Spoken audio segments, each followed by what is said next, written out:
Once again आप सभी का बहुत स्वागत है हमारे पेज के आज के इस सेशन में, जहां पे मैं दिशा कारिया आप सभी के लिए लेकर आई हूँ chapter number 7 that is formation of a company. अब ये जो चैप्टर है इसका बच्चों को बेसब्री से इंतजार होता है, क्योंकि चैप्टर में इतनी सारी टेक्निकलिटी है, memorandum of association, articles of association. Chapter number 2 से बच्चे शुरुआत हो जाते हैं कि मैम ये पढ़ा दो, ये करा दो, ये क्या है, इसका मतलब क्या है। ठीक है, तो भाई ये इंतजार जो है अब हुआ है खत्म, और यहाँ पे chapter number 7 that is formation of a company हम आपके लिए लेकर आए हैं। तो बिना देरी के इस चैप्टर के साथ शुरुआत करते हैं।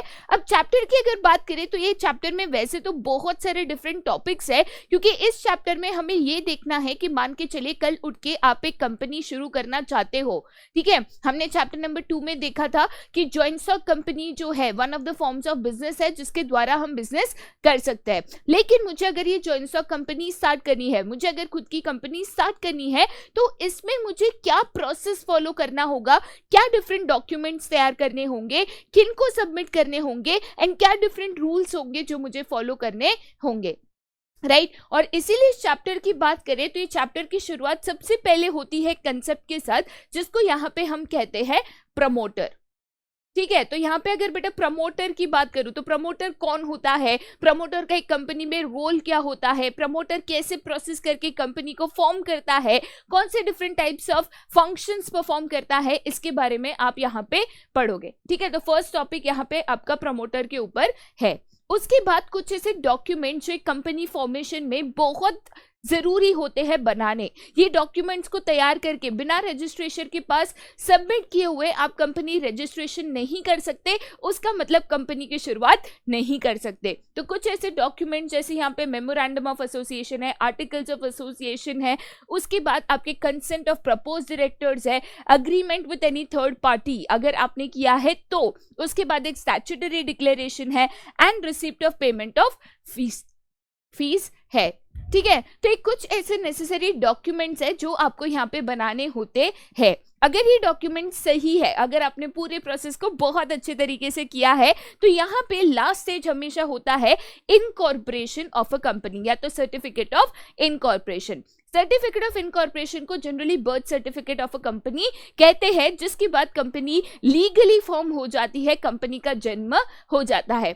प्राइवेट कंपनी यहाँ पे स्टॉप कर सकती है और अपने बिजनेस ऑपरेशंस को शुरुआत कर सकती है, कमेंसमेंट ऑफ बिजनेस कर सकती है। बट पब्लिक कंपनी की बात करें तो वो यहाँ पे पब्लिक से पैसा रेस करती है, जिसको कहते हैं कैपिटल सब्सक्रिप्शन स्टेज, राइट। तो पब्लिक कंपनी के लिए एक स्टेज है जो यहाँ पे एडिशनल आपका ऐड हो जाता है, that is a capital subscription stage. तो यही सारे जो डिफरेंट स्टेजेस है, यही सारे जो डिफरेंट डॉक्यूमेंट्स है जो कंपनी को फॉर्म करने के लिए जरूरी होते हैं, इसकी शुरुआत यहाँ पे हम करेंगे। ठीक है, तो चलिए सबसे पहले कंसेप्ट के साथ यहाँ पे शुरुआत करते हैं।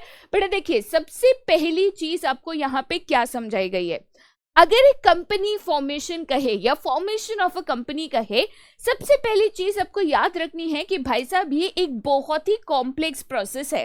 कॉम्प्लेक्स प्रोसेस क्यों है, क्योंकि इसमें बहुत सारी लीगैलिटीज, डॉक्यूमेंट्स, प्रोसेसेस, प्रोसीजर्स ये इन्वॉल्व होते हैं, और इसीलिए ये फॉर्मेशन ऑफ अ कंपनी करना आम लोगों की बात नहीं है। ठीक है, इसमें बहुत सारे expertise, lawyers, chartered accountants etcetera लगते हैं जो ये डॉक्यूमेंट्स को सही तरीके से तैयार कर सके, ये लंबे चौड़े प्रोसेस को फॉलो करके यहाँ पे कंपनी को फॉर्म कर सके। और इस कंपनी फॉर्मेशन की अगर बात करूं तो ये बेसिकली यहाँ पे 3 स्टेजेस में यहाँ पे डिवाइडेड होता है। ठीक है, तो कोई भी कंपनी की शुरुआत करनी है तो बेसिकली 3 स्टेजेस है जिसको आपको यहाँ पे पार करना है। सबसे पहला स्टेज आता है आपका द स्टेज ऑफ प्रमोशन, जहां पे आइडिया के साथ हमेशा शुरुआत होती है, that is a business idea, right. Business idea को अगर रियलिटी में आपको कन्वर्ट करना है, आइडिया को आपको बेसिकली बिजनेस में या कंपनी में कन्वर्ट करना है, तो आता है आपका next stage, that is the stage of incorporation. तो डिफरेंट डॉक्यूमेंट्स तैयार करके रजिस्ट्रार के पास सबमिट करके हम यहाँ पे कोशिश करते हैं पाने की the certificate of incorporation. And last stage बेटा यहाँ पे कौन सा होता है, तो आपका कैपिटल सब्सक्रिप्शन स्टेज, जहां पे पब्लिक कंपनी शेयर्स, डिबेंचर्स जैसी सिक्योरिटीज को इश्यू करके पब्लिक से फंड्स रेज करती है, और इन्हीं 3 स्टेजेस को हमें यहाँ पे इन डिटेल में डिस्कस करना है। ठीक है, तो सबसे पहले हम यहाँ पे शुरुआत करते हैं with the first thing, that is the promotion of a company. चलिए तो यहाँ पे बेटा मैं अगर प्रमोशन ऑफ अ कंपनी कहती हूँ, what is a promotion of a company. देखिए प्रमोशन की बात करें तो यहाँ पे हम ऑफिस में जो प्रमोशन करते हैं ना कि बॉस बन गए, ठीक है, सुपीरियर बन गए, हायर पोजीशन मिल गई, इस प्रमोशन की बात नहीं कर रहे हैं। In formation of a company अगर हम प्रमोशन स्टेज की बात करते हैं तो प्रमोशन का मतलब होता है यहाँ पे आपका कोई ना कोई एक बिजनेस आइडिया आना, ठीक है। कभी भी बिजनेस की शुरुआत बेटा याद रखना हमेशा एक ऐसी आइडिया, एक ऐसी सोच, एक ऐसी मार्केट अपॉर्चुनिटी से होती है कि चलो हमारे सामने ये अपॉर्चुनिटी है, इसको हम ग्रैब करके इस चीज में यहाँ पे बिजनेस कर सकते हैं। तो ऐसी कोई भी बिजनेस आइडिया होना जिसमें आपको लगता है कि चलो इसमें बिजनेस कर सकते हैं, इसमें इन्वेस्टमेंट अपॉर्चुनिटी है कि भाई एक ऐसी आइडिया है जहां पे लोग इसमें इन्वेस्ट करेंगे, लोग हमारे बिजनेस में पैसा लगाएंगे, इसको कहते हैं प्रमोशन। और जनरली ये बिजनेस आइडिया की बात करूं तो ये जिनके भी दिमाग में ये आइडिया आता है, ठीक है, और वो यहाँ पे कंटिन्यू करते हैं इस आइडिया को, बेसिकली ये आइडिया को रियल कंपनी में फॉर्म करने का प्रोसेस शुरू करते हैं, ऐसे लोगों को बेटा यहाँ पे क्या कहते हैं, इनको कहते हैं प्रमोटर्स ऑफ अ कंपनी। तो मान के चलो कल उठ के आपके दिमाग में बहुत ही बढ़िया सा बिजनेस आइडिया आया और इस आइडिया को आपने सोचा कि चलो इसको रियलिटी में बदलते हैं, इस आइडिया को रियल बिजनेस में हम कन्वर्ट करते हैं। तो आपने इसको कन्वर्ट करने का जो प्रोसेस है उसकी शुरुआत करी, तो ऐसे समय पे आपको क्या कहा जाएगा, आप बन जाओगे promoter of a company, right. तो बेसिकली बेटा प्रमोटर ऑफ अ कंपनी कौन होता है, एक ऐसा व्यक्ति जिसके दिमाग में कोई एक बढ़िया सा बिजनेस आइडिया आता है और वो यहाँ पे इस आइडिया को कंटिन्यू करता है टू फॉर्म अ कंपनी, उस आइडिया को रियलिटी में बदलने की यहाँ पे कोशिश करता है, प्रोसेस करता है। ऐसे व्यक्ति को हम क्या कहते हैं, प्रमोटर ऑफ अ कंपनी कहते हैं, ठीक है। चलिए आगे जाते हैं। Apart from conceiving a business opportunity, promoters की अगर बात करें तो प्रमोटर्स प्रोस्पेक्ट एनालाइज करना, ठीक है, जो भी रिसोर्सेज आपको एक बिजनेस के लिए लगते हैं, man, material, machinery, managerial talent, जो भी डॉक्यूमेंटेशन करना होता है, जो भी प्रोसेसेस करना होता है, ये सारा काम बेसिकली कौन करता है, एक प्रमोटर। तो आइडिया को रियलिटी में बदलना, आइडिया को बेसिकली यहाँ पे एक ऑर्गेनाइजेशन में कन्वर्ट करना, ये किसका काम होता है, तो एक प्रमोटर का काम होता है। तो मेरे दिमाग में आइडिया आया, अब ये आइडिया रियल में कन्वर्ट हो सकता है क्या, क्या इसमें हमारा फायदा है, क्या इसके लिए रिसोर्सेस चाहिए होंगे, वो हमें मिलेगा क्या, लोगों को अरेंज करना, प्रोसेसेस करना, डॉक्यूमेंट्स तैयार करना, रजिस्ट्रेशन प्रोसेस करना, ये सारी चीजें एक प्रमोटर करता है। तो प्रमोटर का काम ही यही है, आइडिया को रियलिटी में कन्वर्ट करना, दैट्स ऑल, ठीक है। तो ऐसे ही व्यक्ति को बेटा यहाँ पे क्या कहते हैं, प्रमोटर कहते हैं। अब यहाँ पे प्रमोटर के कुछ ऐसे लीगल मीनिंग्स दिए गए हैं, ठीक है, जैसे यहाँ पे एज पर सेक्शन 69, ठीक है, 69 के मुताबिक एक प्रमोटर कौन है। अगर हम आपको पूछते हैं कि as per 69 section who is a promoter, तो सबसे पहले कोई भी ऐसा व्यक्ति जिसका नाम एक प्रोस्पेक्टस में प्रमोटर के तौर पे मेंशन्ड है। तो मान के चले मैं यहाँ पे कंपनी प्रोस्पेक्टस इश्यू करती हूँ और इस प्रोस्पेक्टस के एनुअल रिटर्न में मैंने यहाँ पे मेंशन किया है कि सो एंड सो व्यक्ति यहाँ पे हमारा प्रमोटर है, ठीक है। सेकेंड प्रमोटर कौन हो सकता है, जिसका यहाँ पे control over the affairs of the company हो, बेसिकली कंपनी में जो भी डिसीजंस लिए जाए, चाहे वो शेयर होल्डर्स हो, डायरेक्टर्स हो, उनके डिसीजंस के ऊपर इस प्रमोटर का कंट्रोल होता है, राइट। तब कह सकते हो कहीं ना कहीं उसके पास हायर डिसीजन मेकिंग पावर होता है और जो शेयर होल्डर्स होते हैं, डायरेक्टर्स होते हैं, वो तक इस प्रमोटर की बात यहाँ पे मानते हैं, ठीक है। लास्ट चीज बेटा यहाँ पे क्या है कि प्रमोटर एक ऐसा व्यक्ति होता है जिसकी एडवाइस, डायरेक्शंस एंड इंस्ट्रक्शंस यहाँ पे board of directors of the company तक अकस्टम करते हैं। बेसिकली उसकी जो भी आइडियाज है या उसके जो भी सजेशंस है, इवन बोर्ड ऑफ डायरेक्टर्स यहाँ पे उसको सुनने के लिए मजबूर है कि भाई ये व्यक्ति है जिसने इस बिजनेस की शुरुआत करी थी, जिसने इस कंपनी को खड़ा किया था, तो अगर वो कुछ कह रहा है तो सुनना तो पड़ेगा ना। मैं नहीं कह रही हूं कि प्रमोटर के पास ही पूरा पावर होता है और वही कंपनी को रन करता है, no, but a promoter always occupies an important position in an organisation. उस व्यक्ति की हमेशा एक अहम यहाँ पे भूमिका होती है, अहम यहाँ पे रोल होता है, इसके लिए उस व्यक्ति के सजेशंस मायने रखते हैं। तो चाहे वो शेयर होल्डर्स हो, डायरेक्टर्स हो या जो भी हो, बेसिकली उनकी आइडिया सुनना, उनके सजेशंस लेना कंपनी का कहीं ना कहीं डायरेक्टली या इनडायरेक्टली कंट्रोल उनके पास होता है, ऐसे व्यक्ति को हम यहाँ पे प्रमोटर कहते हैं। ठीक है, साथ ही साथ हमेशा याद रखना प्रमोटर का नाम अगर यहाँ पे प्रोस्पेक्टस है तो annual return of a company में मेंशन्ड है कि so and so person is a promoter of a company, yes हम उसको प्रमोटर मानेंगे। राइट, सिंपल सी बात है। ठीक है, चलिए आगे जाते हैं फिर टू द नेक्स्ट। अब यहाँ पे जो आप पढ़ोगे that is the functions of a promoter. अब फंक्शंस ऑफ अ प्रमोटर की बेटा बात करें तो मान के चलो आप एक कंपनी के प्रमोटर हो, तो एज अ प्रमोटर आपका क्या काम है, आपका क्या रोल है, आपको क्या करना होगा, क्योंकि प्रमोटर एक मोस्ट इंपॉर्टेंट व्यक्ति ऑफ एन ऑर्गेनाइजेशन होता है। तो यहाँ पे सबसे पहला काम एज अ प्रमोटर जो आपको करना होगा वो है यहाँ पे आइडेंटिफिकेशन ऑफ बिजनेस अपॉर्चुनिटी। ठीक है, लाइक आई सेड कोई भी फॉर्मेशन ऑफ अ कंपनी की शुरुआत या कोई भी बिजनेस की शुरुआत हमेशा यहाँ पे किससे होती है, तो हमेशा यहाँ पे शुरुआत होती है एक बिजनेस आइडिया से। और ये बिजनेस आइडिया बेटा किसके दिमाग में आता है, तो उस व्यक्ति को हम यहाँ पे प्रमोटर ऑफ अ कंपनी कहते हैं।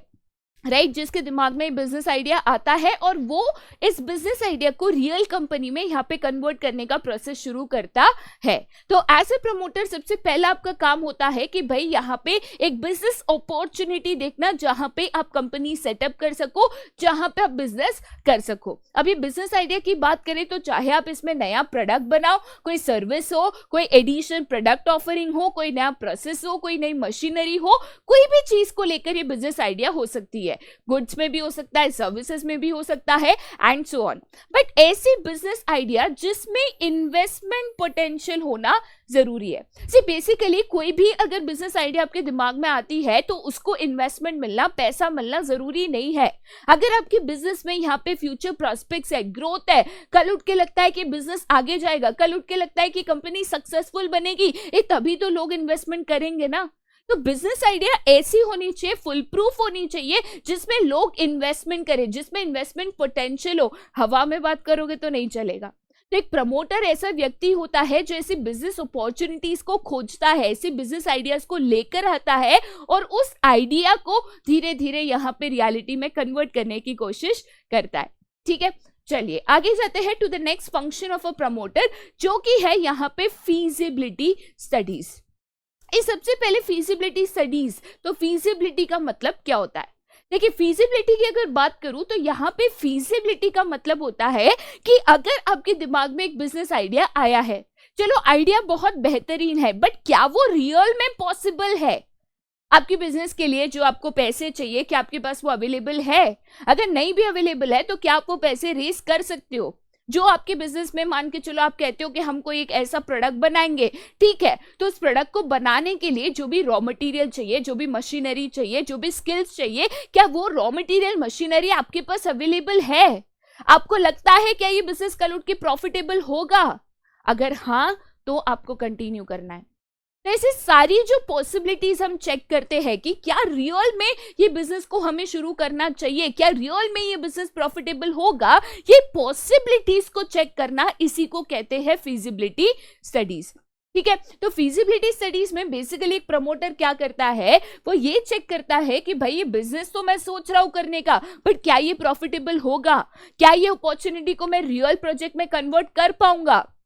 राइट, इसीलिए एक डिटेल फीजिबिलिटी एनालिसिस करना प्रमोटर के लिए नेसेसरी है कि भाई रियल में क्या ये बिजनेस करना वर्थ है या नहीं है, क्या ये पॉसिबल है या नहीं है। और इसीलिए बहुत सारे different types of feasibility studies यहाँ पे की जाती है। जैसे सबसे पहले यहाँ पे आता है आपका टेक्निकल फीजिबिलिटी। ये टेक्निकल फीजिबिलिटी दो चीजों से यहाँ पे रिलेटेड होती है, that is technology and availability of raw material। ठीक है, तो यहाँ पे टेक्निकल फीजिबिलिटी में बेसिकली हम क्या चेक करते हैं कि मान के चलो हम यहाँ पे कहते हैं कि हम एक पर्टिकुलर टाइप ऑफ प्रोडक्ट बनाएंगे, लेट अस से अ कार। ठीक है, तो मान के चलिए हमें ये कार बनाने के लिए कुछ ऐसे रॉ मटेरियल लगेगा, जैसे मोटर्स है, मशीनरी है, वायर्स है, बैटरीज है, बहुत सारा हमें raw material and machinery and technology लग सकती है। तो टेक्निकल फीजिबिलिटी में हम ये चेक करते हैं कि अगर ये कार बनाना है, उसके लिए पर्टिकुलर जो टेक्नोलॉजी रॉ मटेरियल लगेगी, क्या ये अवेलेबल है। हो सकता है कि आपके पास वो अवेलेबल ना हो, कोई दिक्कत नहीं, क्या आप उसको अरेंज कर सकते हो। चलो इंडिया में नहीं बनता तो हम क्या करते हैं, इंपोर्ट करते हैं। क्या आप इंपोर्ट कर सकते हो? क्योंकि अगर ऐसे रॉ मटेरियल ही अवेलेबल नहीं है, ना आप उसको इंपोर्ट कर पा रहे हो, तो कल उठ के आप प्रोडक्ट बनाओगे कैसे? राइट बहुत बार ऐसे होता है कि कुछ कंट्रीज के साथ हमारे इंपोर्ट एक्सपोर्ट रिलेशंस नहीं होते। अगर वो प्रोडक्ट वहां से मंगाना है, इंपोर्ट नहीं कर पाओगे, तो कल उठ के कैसे बिजनेस करोगे? राइट तो टेक्निकल फीजिबिलिटी में हम क्या चेक करते हैं कि जो भी टेक्नोलॉजी एंड रॉ मटेरियल हमें यहाँ पे हमारे बिजनेस में लगेगा, क्या वो अवेलेबल है या नहीं है। अगर अवेलेबल है, very good, good to go. अगर अवेलेबल नहीं है तो यहाँ पे हमें सोचना पड़ेगा कि भाई अगर रॉ मटेरियल ही नहीं है तो प्रोडक्शन कैसे होगा। ठीक है, चलिए अगर रॉ मटेरियल टेक्नोलॉजी अवेलेबल है तो हम यहाँ पे आगे बढ़ते हैं to the second feasibility study, जिसको कहते हैं फाइनेंशियल फीजिबिलिटी। ठीक है, फाइनेंशियल फीजिबिलिटी में सबसे पहले हम ये देखते हैं कि बिजनेस को करने के लिए कितना रिक्वायरमेंट ऑफ फंड्स या तो फाइनेंस है। एक कोई भी बिजनेस करने के लिए जाहिर सी बात है आपको पैसे की जरूरत है। अब कुछ बिजनेसेस में जो अमाउंट ऑफ फाइनेंस या फंड्स लगता है वो कम होता है, तो कुछ बिजनेसेस में बहुत ज्यादा। तो फाइनेंशियल फीजिबिलिटी में सबसे पहली चीज यहाँ पे ये होती है कि ये चेक करो, ये एस्टिमेट करो कि भाई यहाँ पे आपको इस बिजनेस में कितना पैसा लगेगा। ठीक है, पैसा कितना लगेगा ये चेक करने के बाद आपको ये देखना है क्या ये पैसा आपके पास अवेलेबल है, या तो क्या आप इसको रेज कर सकते हो। ये देखो करोड़ों रुपए बिजनेस करने में लगता है, तो जरूरी नहीं है करोड़ों रुपए मेरे पास हो। राइट नहीं भी है तो क्या मेरे पास इन्वेस्टर्स है, क्या लोग ये जो ऐसे प्रोजेक्ट्स में इन्वेस्ट करेंगे, क्या लोग ऐसे शेयर्स खरीदेंगे, क्या लोग मेरे डिबेंचर्स खरीदेंगे, ये भी यहाँ पे एनालाइज किया जाता है। क्योंकि जैसे हम कहते हैं finance is the life blood of a business, अरे पैसा ही नहीं है तो बिजनेस कहां से करोगे। ठीक है, तो यहाँ पे फाइनेंशियल फीजिबिलिटी में बेसिकली हम requirement and availability of funds की बात करते हैं। ठीक है, देन आता है हमारा यहाँ पे इकोनॉमिक फीजिबिलिटी। ये देखो रॉ मटेरियल है, मशीनरी है, पैसा है, आपके पास सब कुछ, आप बिजनेस कर सकते हो। बट बिजनेस का कभी भी प्राइमरी ऑब्जेक्टिव क्या होता है? कोई भी बिजनेस का हमेशा प्राइमरी ऑब्जेक्टिव होता है मेकिंग प्रॉफिट्स। ठीक है, तो प्रॉफिट्स हमेशा मेरा मेन यहाँ पे बिजनेस ऑब्जेक्टिव रहने वाला है।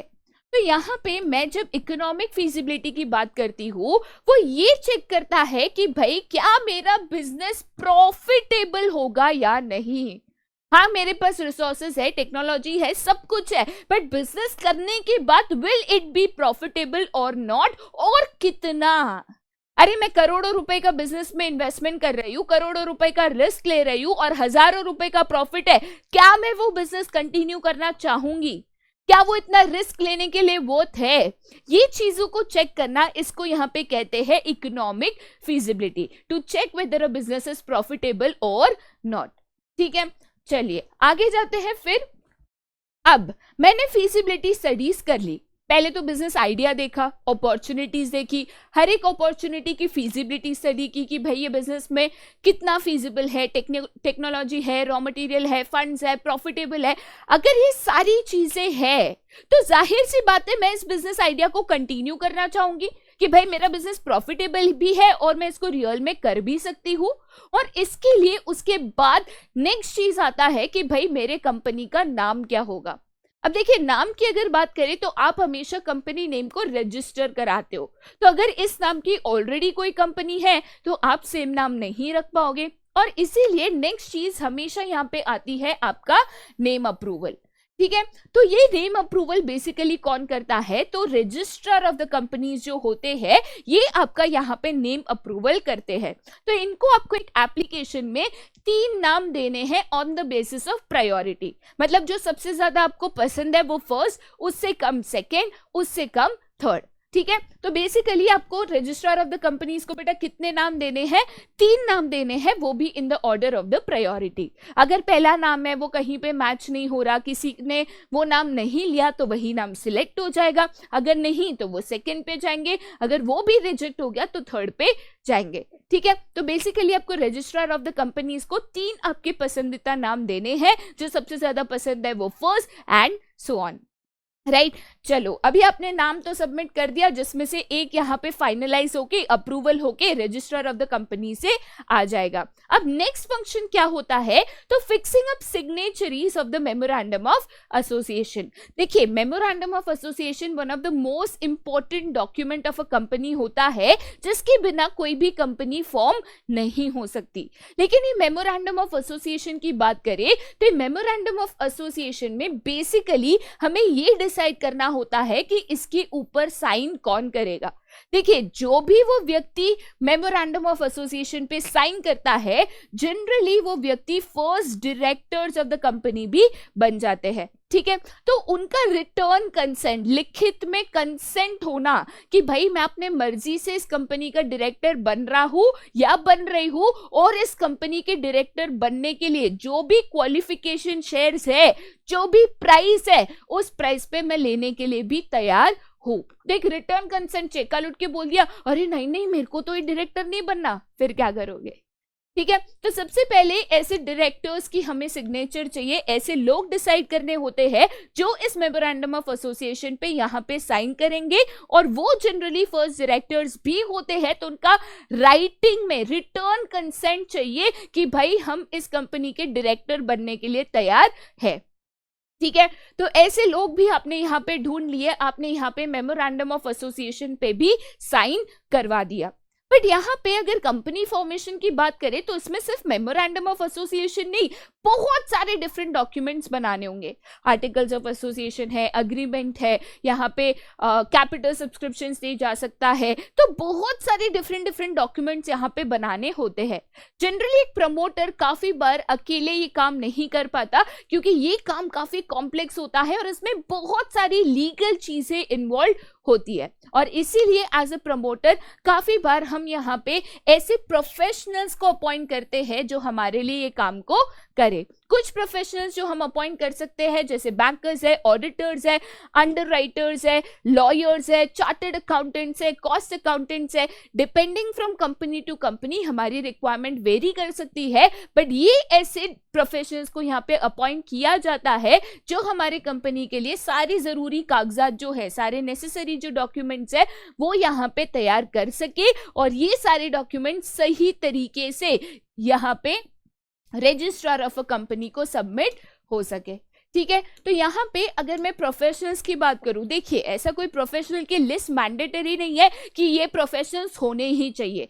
आपकी रिक्वायरमेंट के ऊपर डिपेंड करता है कि भाई आप कौन सा काम खुद कर सकते हो और कौन से केसेस में आपको प्रोफेशनल की यहाँ पे रिक्वायरमेंट होती है। ठीक है, चलिए ऐसे प्रोफेशनल्स भी हम ले आए जो हमारे लिए ये सारे नेसेसरी डॉक्यूमेंट्स बनाएंगे। अब प्रोफेशनल्स आ गए, तैयारी हो गई, नाम डिसाइड हो गया, तो भाई अब डॉक्यूमेंट्स की तैयारी करो, क्योंकि जब तक ये डॉक्यूमेंट्स तैयार नहीं होते, रजिस्ट्रार के पास सबमिट नहीं होते, तब तक यहाँ पे कंपनी का इनकॉर्पोरेशन सर्टिफिकेट नहीं आएगा और कंपनी की शुरुआत नहीं हो पाएगी। और इसीलिए फिर हम तुरंत शुरुआत कर देते हैं जो भी नेसेसरी डॉक्यूमेंट्स है उसकी तैयारी करना। ठीक है, नेसेसरी डॉक्यूमेंट्स की अगर बात करें तो कायदे के मुताबिक कुछ ऐसे नेसेसरी डॉक्यूमेंट्स की लिस्ट है जो हमें रजिस्ट्रार ऑफ द कंपनीज के पास सबमिट करनी होती है। उसमें से कुछ डॉक्यूमेंट्स है जैसे memorandum of association, articles of association, consent of directors and so on, जिसकी लिस्ट आगे हमें इन डिटेल पढ़नी है, तो वहां पे हमें समझ में आ जाएगा कि कौन से ऐसे डिफरेंट डॉक्यूमेंट्स है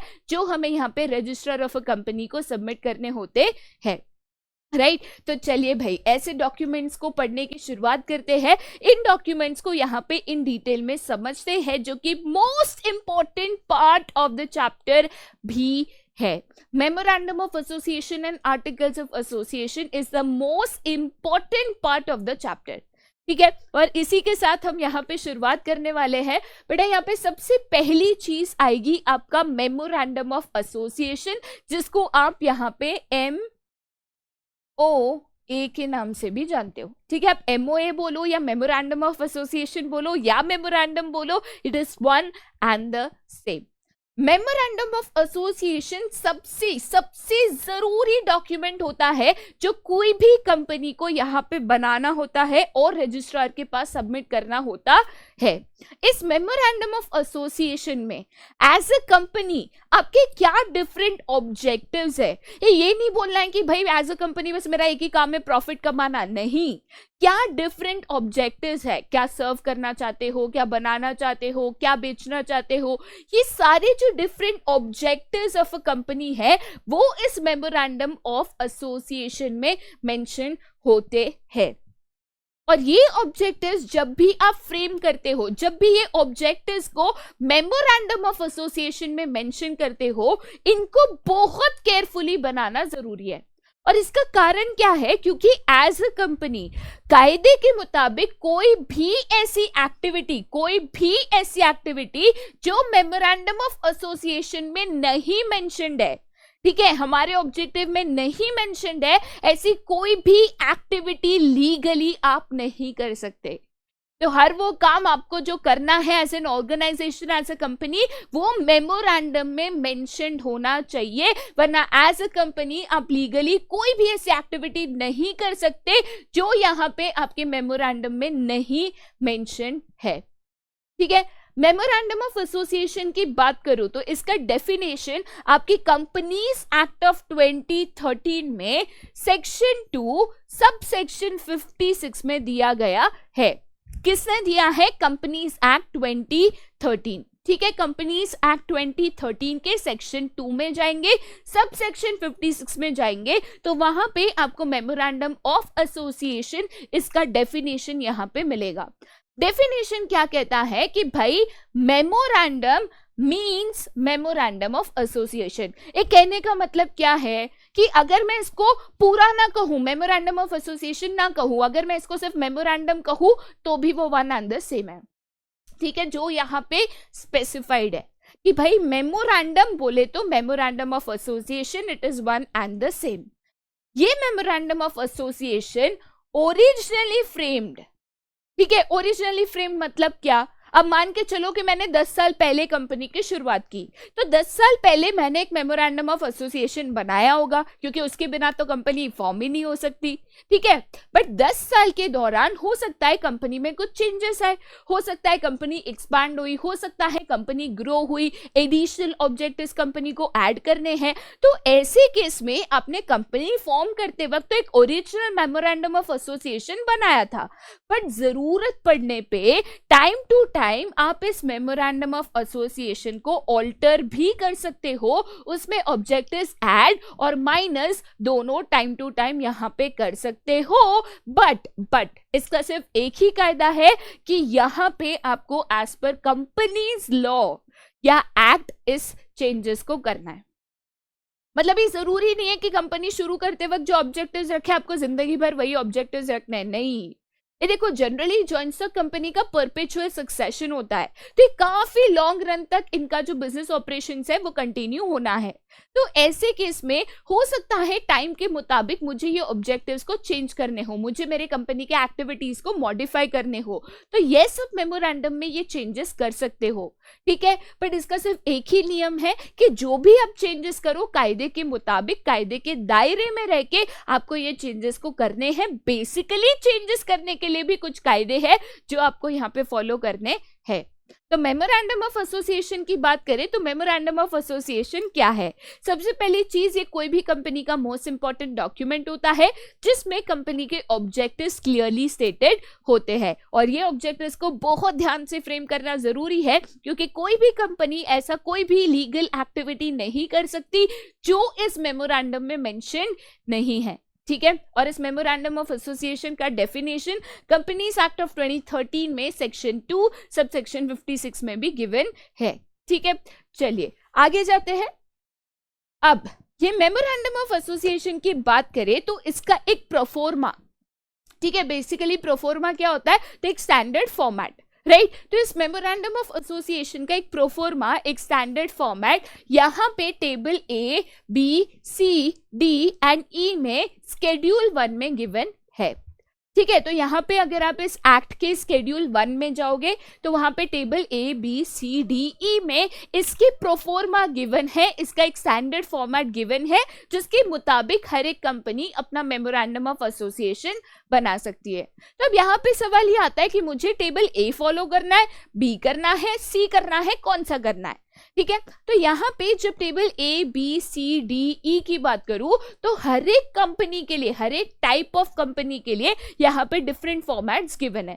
तो मान के चलिए कि आपकी कंपनी लिमिटेड बाय शेयर्स है तो आपको टेबल ए का प्रोफॉर्मा फॉलो करना है। अगर आपकी कंपनी लिमिटेड बाय गारंटी है और आपका यहाँ पे शेयर कैपिटल नहीं है तो ऐसे केस में टेबल बी फॉलो करना है। लिमिटेड बाय गारंटी है बट शेयर कैपिटल है तो सी फॉलो करना है। ठीक है, अनलिमिटेड कंपनी है और शेयर कैपिटल नहीं है तो डी फॉलो करना है।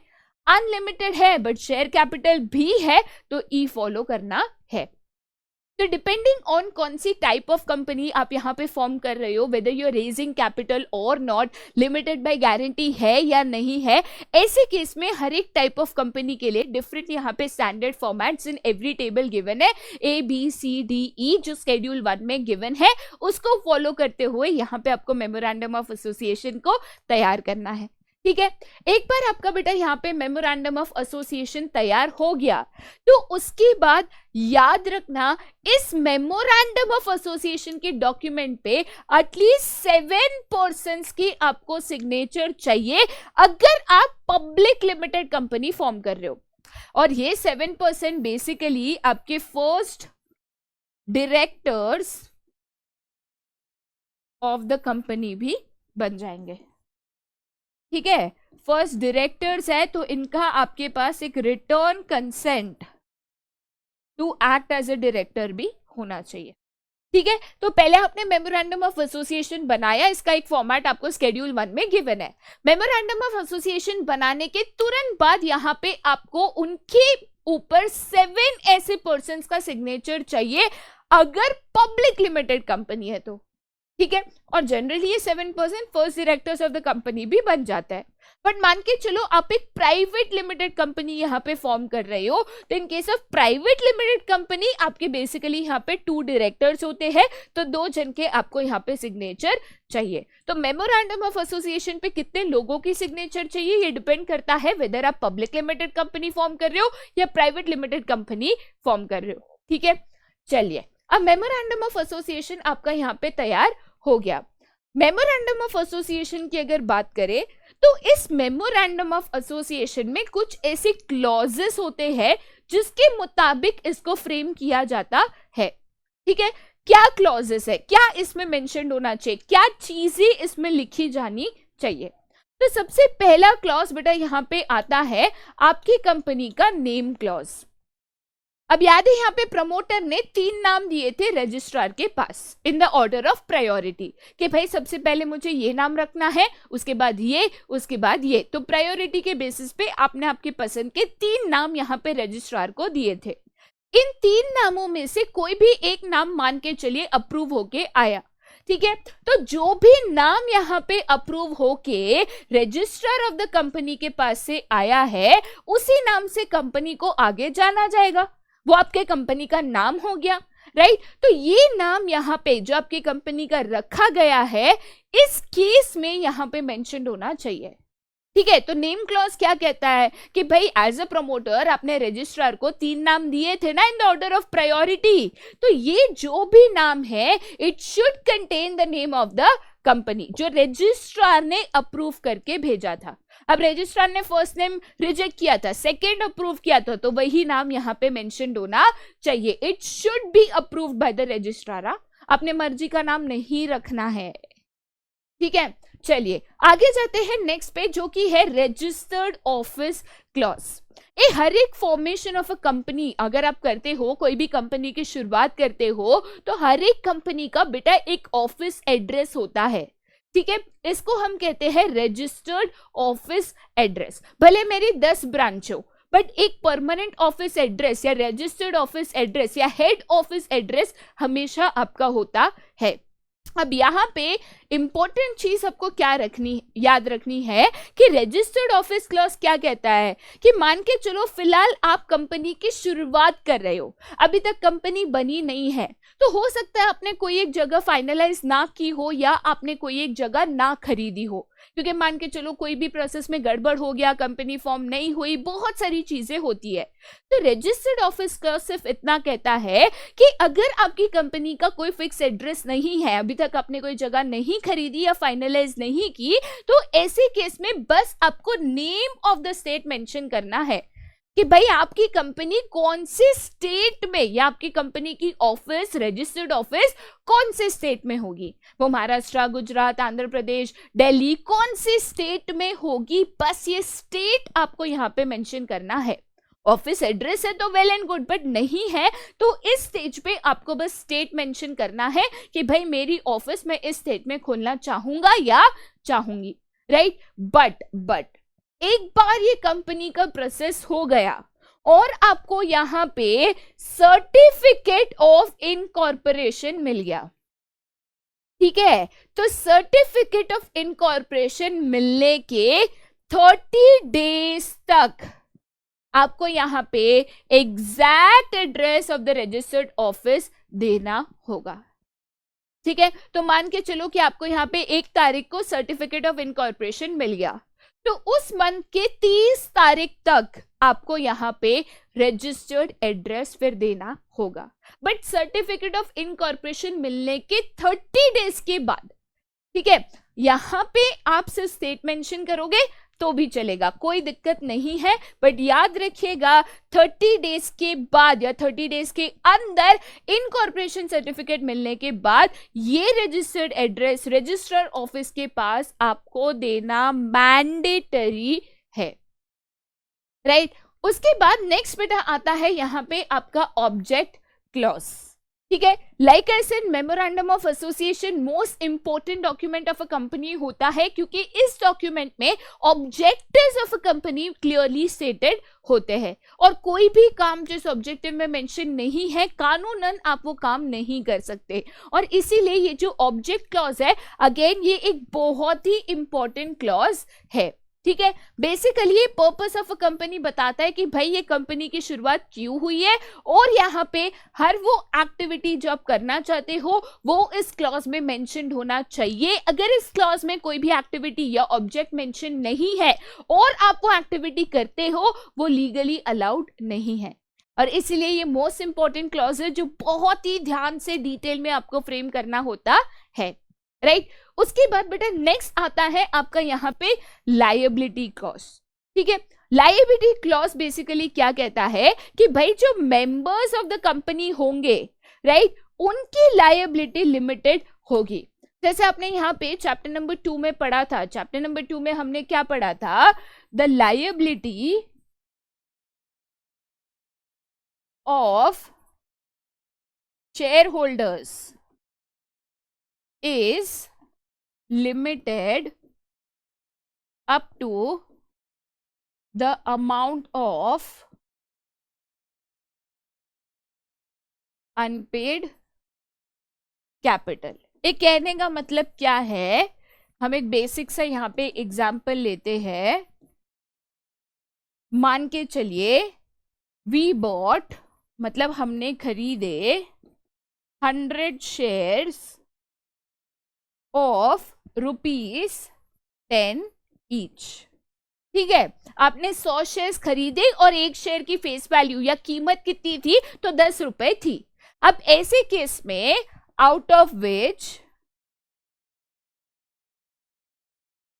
We paid 7 rupees per share, ठीक है। तो बेसिकली कहने का मतलब क्या है कि आपने यहाँ पे 100 शेयर्स खरीदे 10 रुपए का एक, मतलब आपको कितने पैसे देने थे, तो 1000 रुपए देने थे। उसमें से आपने 7 रुपीज पर शेयर दे दिया, मतलब हर शेयर के पीछे 7 रुपए आपने दे दिया, मतलब आपने 700 रुपीज ऑलरेडी पे कर दिया। तो आपको और कितना पे करना बाकी है बेटा, तो 1000 में से 700 पे कर दिया, तो 300 रुपीज पे करना बाकी है। तो ये जो 300 रुपया है, यही बेटा आपकी यहाँ पे मैक्सिमम लायबिलिटी है जो कंपनी आपसे ले सकता है, कंपनी आपसे मांग सकता है, उससे 1 रुपया भी ज्यादा नहीं। और यही लायबिलिटी क्लॉज में मेंशन्ड होता है कि जो आपका अनपेड अमाउंट है, अब मैंने अगर पूरा 1000 रुपए दे दिया तो मेरी लायबिलिटी 0 है। जो आपका अनपेड अमाउंट है वही आपकी लायबिलिटी हो सकती है, उसके अलावा आपके पर्सनल एसेट्स को चार्ज करना, कोई भी एडिशनल अमाउंट आपसे पूछना, ये अलाउड नहीं होता, ठीक है। और यही यहाँ पे लायबिलिटी क्लॉज में बहुत क्लियरली स्टेटेड, या तो आप कह सकते हो मेंशन्ड होता है, राइट। उसके बाद बेटा आता है आपका कैपिटल क्लॉज। मान के चलो यहाँ पे आप एक पब्लिक लिमिटेड कंपनी फॉर्म कर रहे हो, तो पब्लिक लिमिटेड कंपनी के यहाँ पे फंड्स की बात करूं तो यहाँ पे बहुत सारे कंपनीज फंड्स रेज करती है बाय इशू ऑफ सिक्योरिटीज, ठीक है। जैसे कि यहाँ पे आपने शेयर्स इशू किए, या तो आप यहाँ पे डिबेंचर्स इशू कर सकते हो, एक्सेट्रा, ठीक है। तो यहाँ पे as a public limited company securities issue करके कितना मैक्सिमम कैपिटल आप रेस कर सकते हो? 10 करोड़, 15 करोड़, 100 करोड़, 700 करोड़, कितना मैक्सिमम कैपिटल आप यहाँ पे रेस कर सकते हो, ये यहाँ पे आपके कैपिटल क्लॉज में क्लियरली स्टेटेड होता है, ठीक है। मैं अगेन रिपीट कर रही हूं, it is a maximum capital जो आप यहाँ पे रेस कर सकते हो, जिसकी आपको अथॉरिटी है बाय इश्यू ऑफ शेयर्स, ठीक है। मैक्सिमम, तो उससे ज्यादा नहीं कर सकते, उससे कम करना है कर सकते हो। मान के चलो कि मेरे पास यहाँ पे कैपिटल सब्सक्रिप्शन में 700 करोड़ का मैक्सिमम कैपिटल सब्सक्रिप्शन ऑथोराइज है, तो मैं 700 करोड़ से कम के शेयर्स इश्यू करके कम कैपिटल रेस कर सकती हूँ, बट उससे ज्यादा नहीं कर सकती बाय इश्यू ऑफ शेयर्स, ठीक है। आगे जाते हैं, जो ऑथोराइज शेयर कैपिटल होता है ये हमेशा प्रपोज होता है along with its division into number of shares having a fixed face value. एक कहने का मतलब क्या है कि मान के चलो मैं कहती हूँ, मैं प्रपोज करती हूँ, पहले तो मुझे बताना होगा कि भाई मुझे कितना कैपिटल चाहिए, फिर वो अप्रूव होगा, ठीक है। तो पहले मुझे रजिस्ट्रार के पास प्रपोज करना होगा, तो मैं यहाँ पे प्रपोज करती हूँ कैपिटल कि मुझे यहाँ पे मान के चलो 10,000 रुपीज का कैपिटल चाहिए, divided into 1000 shares of ₹100 each. तो मुझे कितने पैसे रेज करने हैं, कितने शेयर्स इशू करूंगी और एक शेयर कितने का होगा, ये पूरी चीज यहाँ पे कैपिटल क्लॉज में मेंशन्ड होनी चाहिए। जाहिर सी बात है 10,000 बहुत ही कम अमाउंट है, इतना कभी नहीं होता, बस एक एग्जांपल दे रही हूँ, राइट। तो ऐसे केस में मुझे कितना कैपिटल रेज करना है ये पहले मुझे बताना होगा, साथ ही साथ कितने शेयर्स और एक शेयर की कीमत कितनी ये भी बताना होगा कि भाई मैं यहाँ पे 100 शेयर्स इशू करना चाहती हूँ या 1000 शेयर्स इशू करना चाहती हूँ और एक शेयर की कीमत इतनी रखूंगी, तो टोटल इतना कैपिटल मैं रेस करना चाहती हूँ, राइट। और फिर अगर ये कैपिटल अप्रूव हो गया तो ये मेरा मैक्सिमम कैपिटल है जो मैं रेस कर पाऊंगी बाय इश्यू ऑफ शेयर्स, ठीक है। अब मान के चलो ये मोस्ट इंपॉर्टेंट डॉक्यूमेंट जो है मेमोरेंडम ऑफ एसोसिएशन, ये रेडी हो गया, ये तैयार हो गया, तो उसके बाद जो सेकेंड मोस्ट इंपॉर्टेंट डॉक्यूमेंट है उसकी बारी आती है, जो कि है यहाँ पे मेरा आर्टिकल्स ऑफ एसोसिएशन, जिसको आप यहाँ पे AOA भी कह सकते हो, ठीक है। तो MOA is memorandum of association, AOA is articles of association. यहाँ पे मैं अगर आर्टिकल्स ऑफ एसोसिएशन की बात करूं तो सबसे पहले याद रखना इस डॉक्यूमेंट में सारे rules regarding internal management of the company mention होते हैं कि एज एन ऑर्गेनाइजेशन इंटरनल जो भी चीजें हम मैनेज करेंगे, चाहे वो फंड्स हो, फाइनेंसेस हो, बुक्स हो, अकाउंट्स हो, ये सारी चीजों को मैनेज करने के कुछ ऐसे कायदे हैं जो हम फ्रेम करेंगे, जो आर्टिकल्स ऑफ एसोसिएशन में मेंशन्ड होते हैं, राइट। साथ ही जो रूल्स है याद रखना मेमोरेंडम ऑफ एसोसिएशन के मुताबिक बनाए जाते हैं। तो अगर यहाँ पे मेमोरेंडम ऑफ एसोसिएशन की बात करूं तो इसीलिए हम कहते हैं कि मोस्ट इंपॉर्टेंट डॉक्यूमेंट है, क्योंकि आगे का सारा प्रोसेस उसी के ऊपर बेस्ड होगा।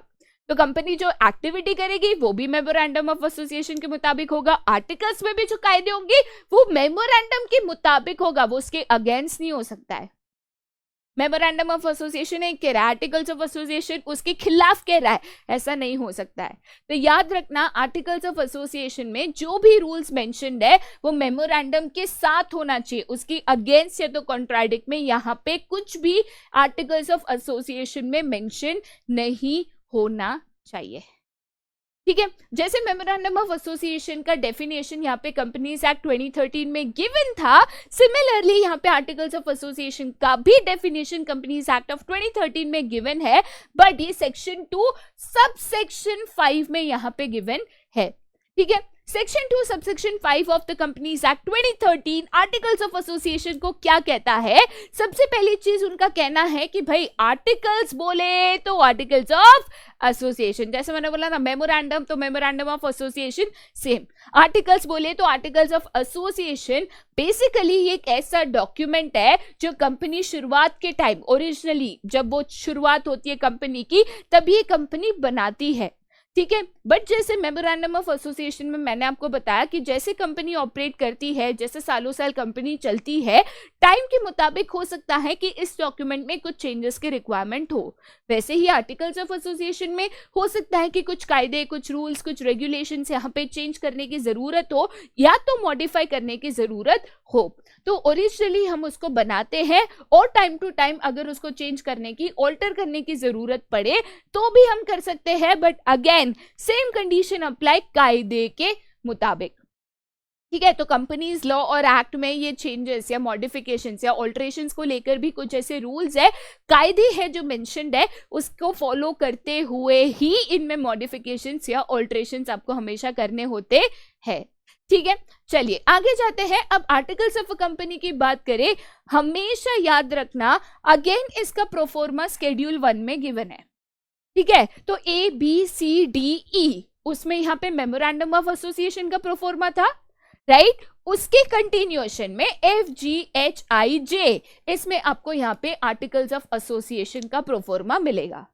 सेम टू सेम चीज है, डिपेंडिंग ऑन आपकी कौन सी कंपनी है, लिमिटेड बाय शेयर्स है, ठीक है, लिमिटेड बाय गारंटी है, अनलिमिटेड है, कौन सी कंपनी है, क्या आप कैपिटल रेज कर रहे हो नहीं कर रहे हो, उस मुताबिक यहाँ पे डिफरेंट टेबल्स में इसके प्रोफॉर्मास गिवन है।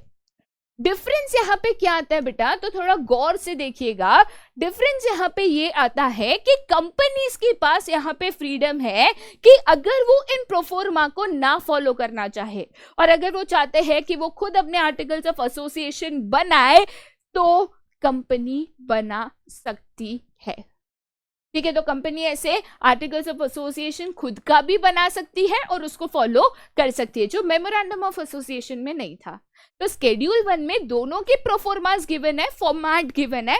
मेमोरेंडम का तो फॉलो करना है, आर्टिकल्स में एक फ्रीडम मिल जाता है कि भाई आप खुद का भी आर्टिकल्स ऑफ एसोसिएशन यहाँ पे फ्रेम कर सकते हो, बट नियम एक ही, वो मेमोरेंडम ऑफ एसोसिएशन के मुताबिक होना चाहिए, उसके अगेंस्ट या कॉन्ट्राडिक्टरी में कुछ नहीं होना चाहिए।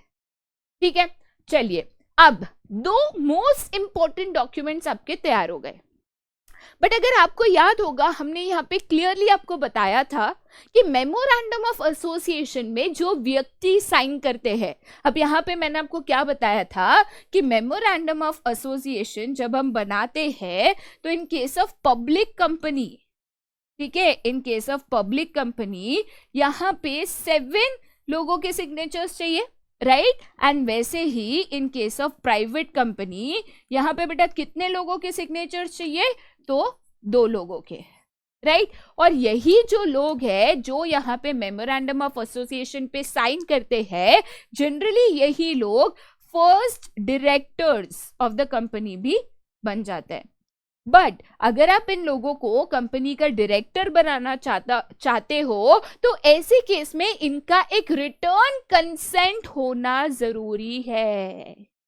राइटिंग में इनका कंसेंट होना जरूरी है कि भाई हम इस कंपनी के डायरेक्टर बनने के लिए तैयार है, और डायरेक्टर बनने के लिए हमें जो भी यहाँ पे कंपनी के क्वालिफिकेशन शेयर्स खरीदने होंगे, उसका जो भी पेमेंट होगा वो भी करने के लिए तैयार है। बिकॉज एज अ डायरेक्टर अगर आप क्वालिफिकेशन शेयर्स नहीं खरीदते, जो मिनिमम शेयर्स होते हैं जो कंपनी के आपके पास होने चाहिए to act as a director, अगर आप वो नहीं खरीदते, उसका पैसा नहीं देते, तो डायरेक्टर कहाँ से बनोगे? तो कल उठ के बोलोगे भाई मैं तो नहीं खरीदूंगा शेयर, जैसे कैसे चलेगा? तो ये साइन का क्या करूं फिर मैं, राइट? तो इसीलिए इनका एक रिटर्न कंसेंट होना जरूरी है, राइटिंग में ये कंसेंट देना जरूरी है कि भाई हम डायरेक्टर बनने को तैयार है, और डायरेक्टर बनने के लिए हमें पता है कि हमें इतने शेयर्स एट दिस प्राइस लेने होगा, उसका पेमेंट करना होगा, जो हम करने के लिए तैयार है। ठीक है, तो ये रिटर्न कंसेंट वाला डॉक्यूमेंट हमें यहाँ पे लगेगा। चलो, मेमोरेंडम बन गया, आर्टिकल्स तैयार है, डायरेक्टर्स का भी कंसेंट मिल गया। बट अगर मान के चलो आपकी कंपनी ने कोई एक थर्ड पार्टी या कोई एक बाहर के व्यक्ति से कोई भी अग्रीमेंट किया है यहाँ पे to act as a director या तो मैनेजिंग डायरेक्टर और होल टाइम डायरेक्टर, ठीक है, बाहर का व्यक्ति है, हमने उसके साथ एक अग्रीमेंट किया है कि देखो हम ऐसा कंपनी फॉर्म कर रही है, अगर ये कंपनी फॉर्म हो जाता है तो आप हमारे कंपनी में as a whole time director या मैनेजिंग डायरेक्टर आप काम करोगे। ऐसा अगर अग्रीमेंट किया है तो याद रखना, नहीं किया है तो ये स्टेप स्किप हो गया। बट अगर ऐसा कोई भी अग्रीमेंट किया है तो इस अग्रीमेंट की एक कॉपी भी आपको रजिस्ट्रार को अपने बाकी डॉक्यूमेंट्स के साथ देनी है। याद रखना ये स्टेज हमेशा इफ एप्लीकेबल होता है, ठीक है, मतलब एप्लीकेबल नहीं है, आपने ऐसा कोई भी आउटसाइड डायरेक्टर अपॉइंट नहीं किया है, ऐसा कोई भी एग्रीमेंट नहीं किया है तो करने की जरूरत नहीं। ठीक है, तो कंसेंट ऑफ डायरेक्टर्स हो गया, अगर थर्ड पार्टी एग्रीमेंट है तो उसको भी आपने अटैच कर दिया। अब उसके बाद नेक्स्ट आता है आपका एक स्टैट्यूटरी डिक्लेरेशन। इस स्टैट्यूटरी डिक्लेरेशन कोई बड़ी चीज नहीं है। बेसिकली स्टैट्यूटरी डिक्लेरेशन क्या कहता है कि मुझे अगर एक कंपनी फॉर्म करनी है तो मुझे पता है कि कंपनी फॉर्म करते वक्त कुछ कायदे कानून लागू होते हैं, कुछ प्रोसेसेस होते हैं, पेपर वर्क होता है जो मुझे करना है। तो स्टैट्यूटरी डिक्लेरेशन में मैं सिर्फ इतना लिख के दे रही हूं कि भाई जो भी लीगल रिक्वायरमेंट्स यहाँ पे रजिस्ट्रेशन को लेकर मुझे फॉलो करनी है वो मैंने यहाँ पे फॉलो करी है, और सारे नेसेसरी डॉक्यूमेंट्स कायदे के मुताबिक बनाकर मैंने यहाँ पे रजिस्ट्रार को सबमिट किया है। बेसिकली राइटिंग में देना कि भाई मैंने सारा लीगल प्रोसेस फॉलो किया है, कोई भी गैर कानूनी चीज नहीं की, सारा यहाँ पे मैंने जो डॉक्यूमेंट्स बनाना था उसको बनाकर मैंने किसको, रजिस्ट्रार ऑफ द कंपनी को सबमिट किया है, राइट? और इस स्टैट्यूटरी डिक्लेरेशन पे सिग्नेचर चाहिए। बट सिग्नेचर कौन कर सकता है? तो इसके लिए बहुत सारे आपके पास ऑप्शंस है। कंपनी का जो एडवोकेट है अगर है तो, मैंने कहा था ना हम कुछ प्रोफेशनल्स अपॉइंट करते हैं, तो अगर मान के चलो कोई लीगल एडवोकेट आपने अपॉइंट किया है वो भी साइन कर सकता है। मान के चलो एडवोकेट नहीं तो कंपनी का सीए है या कॉस्ट अकाउंटेंट है या कंपनी सेक्रेटरी है, ठीक है, जो यहाँ पे फॉर्मेशन के प्रोसेस के वक्त सारे डॉक्यूमेंटेशन में हिस्सा ले रहे थे वो भी यहाँ पे साइन कर सकते हैं, ठीक है। उसके अलावा एनी पर्सन जो आर्टिकल्स में एज ए डायरेक्टर या मैनेजर या सेक्रेटरी नेम्ड है। तो हमने आर्टिकल्स ऑफ एसोसिएशन में अगर किसी व्यक्ति को डायरेक्टर के तौर पे दिखाया है या सेक्रेटरी या मैनेजर के तौर पे दिखाया तो उसकी भी साइन चलेगी, ठीक है। तो बहुत सारे ऑप्शंस है, इनमें से कोई भी व्यक्ति यहाँ पे स्टैट्यूटरी डिक्लेरेशन पे साइन कर सकता है, उसकी मान्यता है। स्टैट्यूटरी डिक्लेरेशन बेसिकली एक ही चीज है कि भाई सारा कायदा कानून फॉलो हुआ है, कोई भी इलीगल चीज हमने नहीं की। पूरा प्रोसेस हो जाने के बाद आपने सारी डॉक्यूमेंट्स की एक प्रॉपर फाइल बना ली। अब ये फाइल आपको जाके किसको देनी है बेटा? तो रजिस्ट्रार ऑफ अ कंपनी को देनी है। लेकिन ये रजिस्ट्रार ऑफ अ कंपनी जो भी ये प्रोसेस करेंगे, फाइल का चेक, वेरिफिकेशन, जो भी ये प्रोसेस करेंगे, जाहिर सी बात है सर्विस दे रहे तो फीस तो लेंगे। फीस कितनी? तो देखिए इसकी कोई फिक्स फीस नहीं होती है, क्योंकि फीस जो है यहाँ पे जो ऑथोराइज शेयर कैपिटल है, कैपिटल क्लॉज याद है, तो कैपिटल क्लॉज में हमने यहाँ पे ऑथोराइज शेयर कैपिटल अप्रूव करा के लिया। जो भी ऑथोराइज शेयर कैपिटल है उसके ऊपर डिपेंड करता है कि फीस कितनी होगी, मतलब इसके कुछ मार्जिन ब्रैकेट्स होते हैं, ठीक है। तो वो जो भी फीस है वो आपको पे करके उसका यहाँ पे एक फी की रिसीप्ट लेनी होती है। ठीक है बेटा, जैसे हम फीस पे करते हैं तो एक फी की रिसिप्ट मिलती है ना, जो एक प्रूफ होता है कि आपने यहाँ पे फीस को पे किया है। तो इस फी को पे करके उसकी एक रिसिप्ट आपको लेनी है। तो भाई यहाँ पे आपका सबमिशन का काम हो गया खत्म। अब सबमिशन तो आपने सारे डॉक्यूमेंट्स कर दिए, लेकिन ये डॉक्यूमेंट्स चेक होंगे ना, ठीक है। तो जैसे ही डॉक्यूमेंट्स आपने सबमिट किए, फीस पे कर दी, उसके बाद जो रजिस्ट्रार ऑफ अ कंपनी है वो आपके सारे डॉक्यूमेंट्स को यहाँ पे डिटेल में एनालाइज करता है कि सारे डॉक्यूमेंट सही से बने हैं, कायदा फॉलो किया है, सारी चीजें सही से की है कि नहीं, कहीं कोई चीटिंग या फ्रॉड तो नहीं किया, कहीं कोई नकली सिग्नेचर तो नहीं किया। जो भी उनको बैकग्राउंड वेरिफिकेशन और चेक की जरूरत लगती है, क्योंकि सबसे इंपॉर्टेंट पार्ट होता है, ठीक है, वो उसको करते हैं। अगर उनको लगता है कि भाई आपने यहाँ पे जो भी एप्लीकेशन किया है, जो भी आपने चीजें की है, वो सारी चीजें यहाँ पे सही पे करी है या सही से करी है, तो ऐसे केस में वो आपको एक सर्टिफिकेट देते हैं जिसको कहते हैं सर्टिफिकेट ऑफ इनकॉर्पोरेशन। ठीक है, याद रखिएगा ये रजिस्ट्रार ऑफ द स्टेट, आपको याद है मैंने यहाँ पे रजिस्टर्ड ऑफिस क्लॉज में आपको क्या कहा था कि भले आपके कंपनी का रजिस्टर्ड एड्रेस नहीं है या रजिस्टर्ड ऑफिस का अभी तक फाइनल एड्रेस नहीं है, बट आपको ये बताना है कि कौन से स्टेट में आप ये सेटअप करोगे। तो मान के चलो यहाँ पे आपने स्टेट लिखा है आंध्र प्रदेश, तो ऐसे केस में आंध्र प्रदेश स्टेट के जो रजिस्ट्रार ऑफ द कंपनी होंगे उसके पास जाके ये सर्टिफिकेट ऑफ इनकॉर्पोरेशन आपको मांगना है, राइट। तो आप उनके पास गए, आपने उनके पास एप्लीकेशन दिया कि भाई हमने ये डॉक्यूमेंट्स दे दिए हैं, सारा हमने ये डॉक्यूमेंट का लिस्ट दिखा दिया, हमने पेमेंट ऑफ फीस दिखा दिया, तो हमें अब आप सर्टिफिकेट ऑफ इनकॉर्पोरेशन यहाँ पे दे दीजिए। याद रखिएगा ये जो एप्लीकेशन है वो हमेशा डॉक्यूमेंट्स के साथ होनी चाहिए। कौन से डॉक्यूमेंट? जो अभी हमने बताए, ठीक है, जैसे आपका मेमोरेंडम ऑफ एसोसिएशन है, आर्टिकल्स ऑफ एसोसिएशन है, डायरेक्टर्स की कंसेंट है, उसके साथ जो एग्रीमेंट अगर आपने किया है तो यहाँ पे कंपनी का नाम है, स्टैट्यूटरी डिक्लेरेशन है, आपकी रजिस्टर्ड ऑफिस का स्टेट है, ठीक है, और आपकी फी की जो रिसीट है। ये सारे जो डॉक्यूमेंट जो अभी हमने आपको एक्सप्लेन किए, इन डॉक्यूमेंट्स के साथ ही ये एप्लीकेशन जाता है कि भाई देखो ये हमारे डॉक्यूमेंट जो जो हमें देने चाहिए थे, अब आप हमें सर्टिफिकेट ऑफ इनकॉर्पोरेशन दे दो। अप्लाई किया, मिल नहीं गया, ठीक है। एप्लीकेशन के बाद लाइक आई सेड यहाँ पे पहले आपके डॉक्यूमेंट्स चेक होते हैं।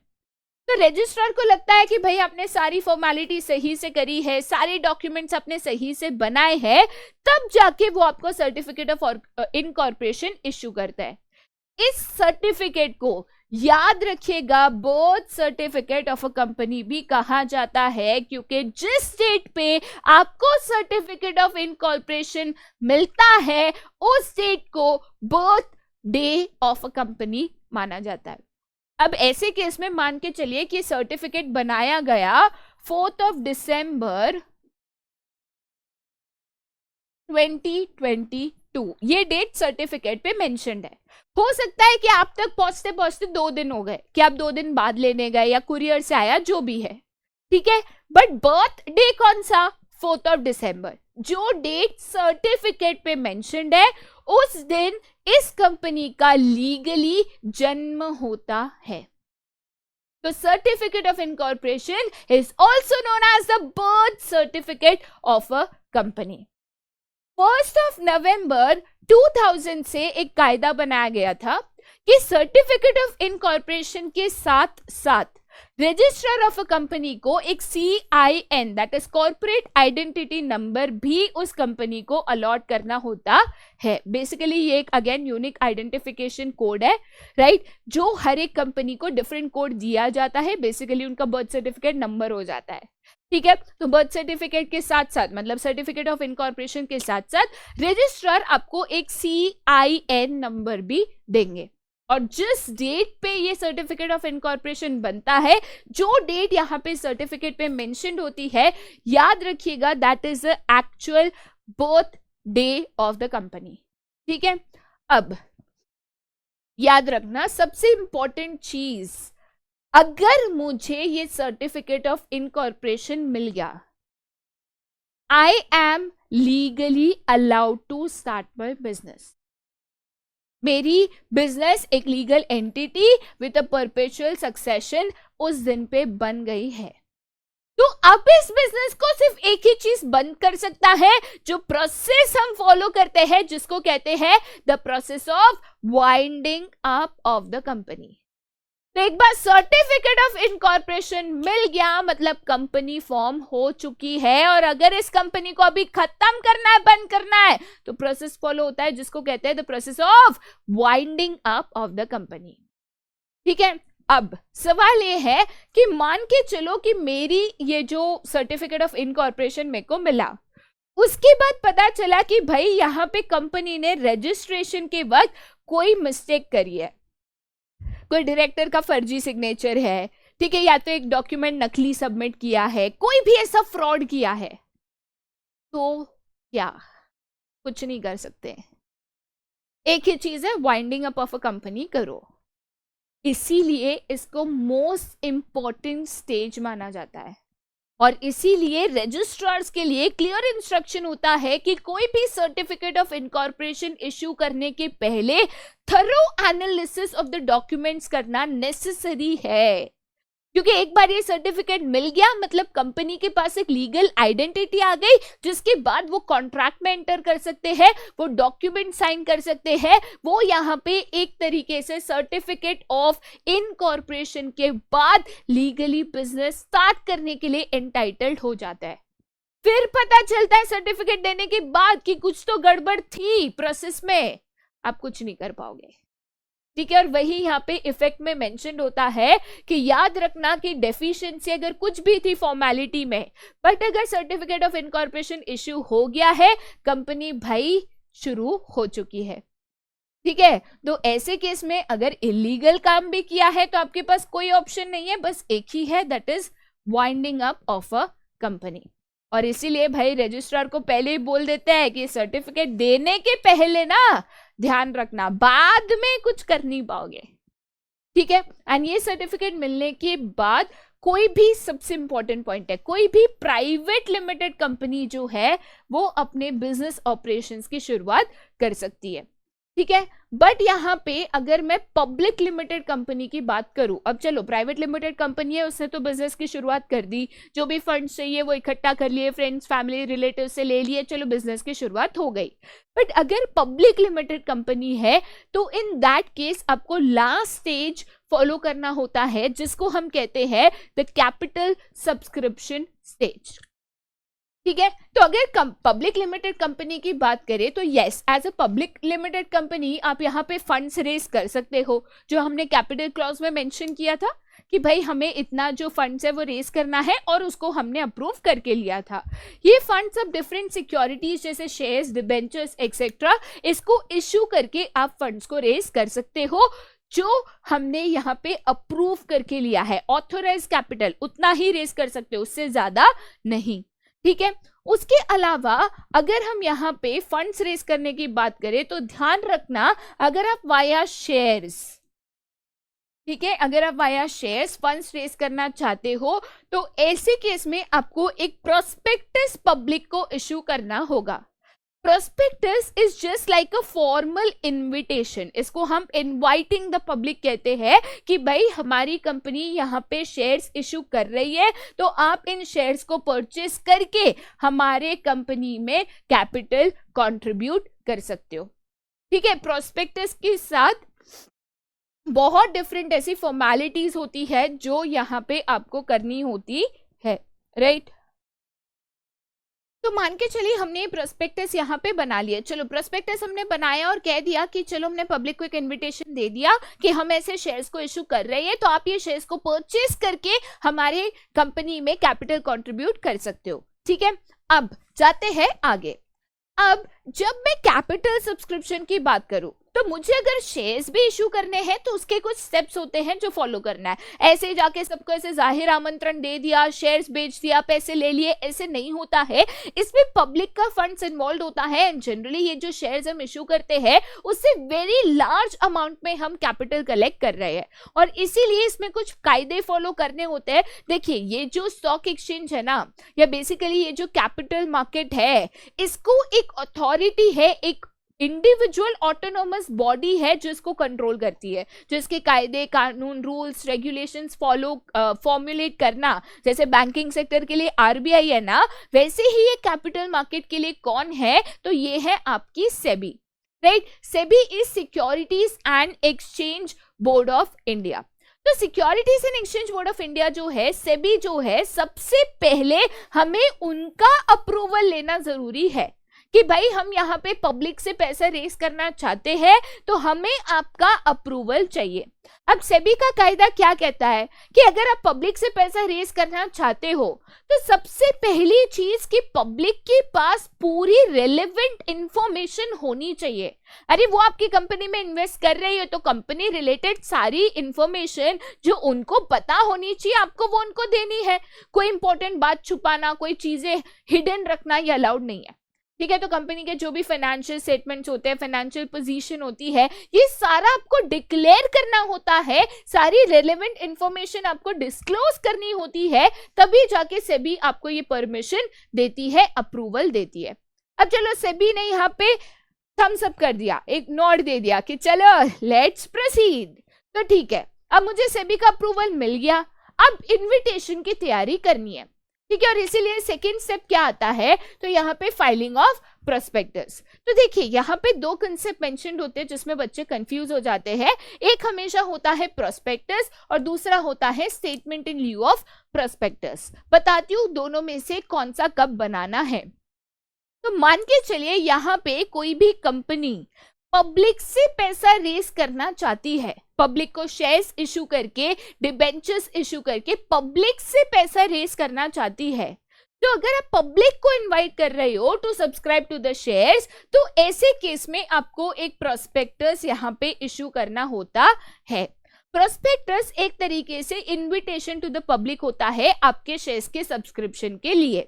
अब ये प्रोस्पेक्टस को आपने एक नोटिस के तौर पे बनाया, एक सर्कुलर के तौर पे बनाया, या आपने न्यूज़पेपर में एडवर्टीजमेंट के तौर पे बनाया, इन सभी को यहाँ पे प्रोस्पेक्टस के तौर पे माना जाएगा, जहां पे आप जनरल पब्लिक को ऑफर कर रहे हो कि वो आपकी सिक्योरिटीज को परचेस करे और आपकी कंपनी में कैपिटल कंट्रीब्यूट करे। इन्विटेशन दिया, अब जिनको ये इनविटेशन अच्छा लगेगा, जिनको लगेगा कि हाँ आपकी कंपनी कल उठ के ग्रो करेगी, आपकी कंपनी में इन्वेस्टमेंट कैपेबिलिटी है कि भाई हमें इन्वेस्टमेंट करना चाहिए, वो लोग यहाँ पे नेक्स्ट पॉइंट पे आएंगे, जो कंपनी यहाँ पे प्रोफेशनल्स अपॉइंट करती है। देखिए लोग तो इन्वेस्टमेंट शायद करेंगे, वो आपके शेयर्स खरीदेंगे तो वो आपको पैसा देंगे। ये पैसा कहाँ पे आएगा? बैंक अकाउंट में ना। तो ऐसे लोग जो आपके शेयर्स के लिए पैसा दे रहे हैं, उन पैसे को कलेक्ट करने के लिए कोई चाहिए। सही कह रही हूँ ना? जिनको लग रहा है कि आपके शेयर्स खरीदने चाहिए वो आपको पैसा देंगे, तो पैसा कौन कलेक्ट करेगा? तो यहाँ पे पैसा कलेक्ट करने के लिए सबसे पहले कंपनी को जरूरत होती है बैंकर की, जो यहाँ पे जो लोग हमें एप्लीकेशन मनी दे रहे हैं कि भाई हम अप्लाई कर रहे हैं कि हमें आपके शेयर्स चाहिए, तो उनकी एप्लीकेशन मनी यहाँ पे बैंकर के पास जाती है जो इसको कलेक्ट करते हैं, राइट। उसके बाद सेकेंड प्रोफेशनल जो कंपनी अपॉइंट कर सकते हैं उनको हम कहते हैं ब्रोकर्स। ब्रोकर्स वो व्यक्ति होते हैं जो कंपनी को उनके शेयर्स बेचने में मदद करते हैं, ठीक है। बेचते क्यों है? जाहिर सी बात है भाई, फ्री में कोई काम नहीं करता तो उनको मिलता है ब्रोकरेज, बेसिकली कमीशन, राइट। तो ब्रोकर्स कौन होते हैं? जो यहाँ पे पब्लिक को एनकरेज करते हैं कि भाई ये कंपनी के शेयर्स ले लो, तो कंपनी के शेयर्स बेचने में मदद करते हैं, राइट। उसके बाद नेक्स्ट आता है यहाँ पे आपके अंडरराइटर्स। ये देखो अंडरराइटर्स को अपॉइंट करना मैंडेटरी नहीं है, बट अगर मेरी कंपनी है, कोई भी कंपनी को फॉर्म करने के लिए कायदे के मुताबिक आप जितने भी शेयर्स इशू करते हो, ठीक है, उसका 90% सब्सक्राइब होना चाहिए। मतलब मान के चलो आपने 100 शेयर्स इशू किए तो 90 शेयर्स मिनिमम सब्सक्राइब होने चाहिए। अगर वो नहीं होते तो कंपनी फॉर्म नहीं हो सकती, जितनों का पैसा आया भी है आपको लौटाना पड़ेगा। तो ऐसे केस में मुझे डर है कि अगर 90% नहीं हुआ तो मुझे नहीं लगता यार 90% होगा। तो अगर ये डर है ना, तो ऐसे केस में कंपनीज यहाँ पे अपॉइंट करती है अंडरराइटर्स को। अंडरराइटर्स कौन होता है? जो कहते हैं कि मान के चलिए अगर आपके कंपनी का मिनिमम सब्सक्रिप्शन कंप्लीट नहीं हुआ, आपका 90% होना चाहिए, 85% हुआ, 5% हम ले लेंगे। तो आपको एक गारंटी देते हैं कि भाई मिनिमम सब्सक्रिप्शन आपका हो जाएगा, जितना हुआ ठीक है, नहीं हुआ तो ऊपर का हम खरीद लेंगे। तो एक गारंटी हो जाती है कि भाई कंपनी का मिनिमम सब्सक्रिप्शन क्लॉज जो है वो कंप्लीट हो जाएगा, या रिक्वायरमेंट जो है वो कंप्लीट हो जाएगी। तो ऐसे केस में आप अंडरराइटर्स अपॉइंट कर सकते हो, ये मैंडेटरी यहाँ पे नहीं है, राइट। और जाहिर सी बात है भाई अंडरराइटर्स भी फ्री में काम नहीं करेंगे, तो उनको भी क्या मिलेगा, उनको यहाँ पे कमीशन मिलेगा। बट अंडरराइटर्स अपॉइंट करना कोई भी मैंडेटरी या नेसेसरी नहीं है। अगर आपको डर है कि नहीं सब्सक्राइब होगा तो इनको अपॉइंट करो। अगर आपको लगता है कह रहे नहीं है सब्सक्राइब तो होना ही है, कोई दिक्कत नहीं, ठीक है। चलो प्रोफेशनल्स भी अपॉइंट हो गए, अब सब तैयारी हो गई, आने दे पैसा, ठीक है। तो ऐसे केस में हम नेक्स्ट स्टेज पे जाते हैं, जो कि है आपका मिनिमम सब्सक्रिप्शन रिक्वायरमेंट। अब लोगों ने आपके शेयर्स को मान के चलो अप्लाई करना आपके शेयर्स के लिए शुरू कर दिया, बट कायदा क्या कहता है कि एक मिनिमम लिमिट है जो सब्सक्राइब होनी चाहिए, अगर नहीं हुई तो कंपनी फॉर्म नहीं हो सकती। वो मिनिमम लिमिट कायदे के मुताबिक भाई साहब कितनी है, तो 90% ऑफ द टोटल इशू। तो 100 शेयर्स इशू किए हैं तो उसके 90%, 1000 इशू किए हैं तो उसके 90%, जितना भी टोटल इशू है उसका कम से कम 90% यहाँ पे सब्सक्राइब होना चाहिए। तो मिनिमम सब्सक्रिप्शन बेसिकली क्या कहता है कि देखो ये कायदा क्यों बना, क्योंकि हमारा ये मानना है कि कंपनी को जितने पैसे की जरूरत है, अब आपने यहाँ पे पूरी फिजिबिलिटी स्टडी की थी, फाइनेंशियल फिजिबिलिटी भी की थी कि भाई हमारे बिजनेस को खड़ा करने के लिए इतना पैसा चाहिए, ठीक है। अब उतने पैसे आपने लोगों से मांगे, बट अगर उतने पैसे नहीं आते तो बिजनेस कंटिन्यू कैसे करोगे, बिजनेस को कैसे चलाओगे। तो इसीलिए कायदा ये बन गया कि देखो अगर आपके पास यहाँ पे प्रॉपर रिसोर्सेस नहीं है तो आप बिजनेस को ठीक से नहीं चला पाओगे, तो ऐसे केस में हम आपको कंपनी फॉर्म करने नहीं देंगे।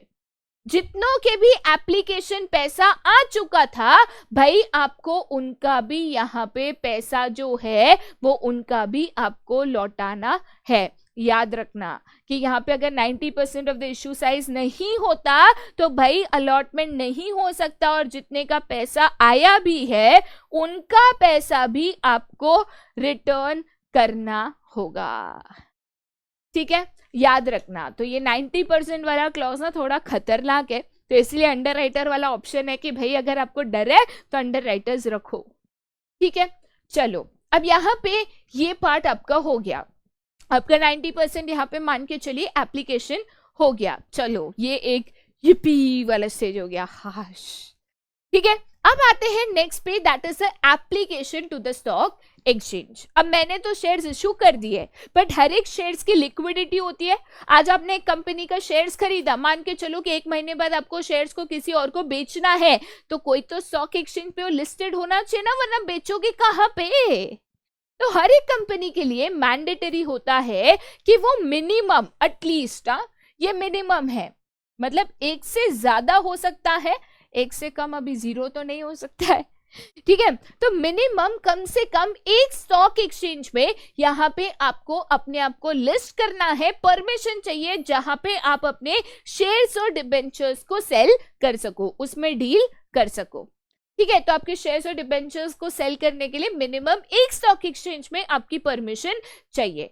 अब ये जो परमिशन है, मान के चलो अगर स्टॉक एक्सचेंज ने ये परमिशन आपको expiry of 10 weeks from the date of closure of subscription list, मतलब मान के चलिए मैंने यहाँ पे शेयर्स सेल करना, ठीक है, ये मैंने चालू किया लेटर से 1 जनवरी,